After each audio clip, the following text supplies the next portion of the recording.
குருவடி சரணம் திருவடி சரணம். ஆக்கமும் ஆன்மீகமும் ஒரு அற்புதமான தொழில் நேர்களே எல்லாருக்கும் வயிறு உப்பிசம் பண்ணுது, ஒரு மாதிரி கெட்ட ஸ்மெல்லு வருது, வாந்தி வருது, புளிச்ச வாடை வருது. இப்படிலாம் வராமல் இருக்கிறதுக்கு ஒரு சொல்கிறேன்.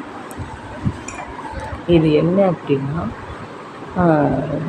கற்பூரவள்ளி இலை, துளசி, வெத்தலை, ஓமம் எல்லாமே கொஞ்சம் கொஞ்சம், ஒரு 3 வச்சுக்கோங்க. கொஞ்சம் ஒரு ஸ்பூன் ஓமம், ஒரு ஸ்பூன் தனியா, ஜீரகம் எல்லாத்தையும் வெத்தலை ஒன்று கிள்ளி போட்டுக்கோங்க.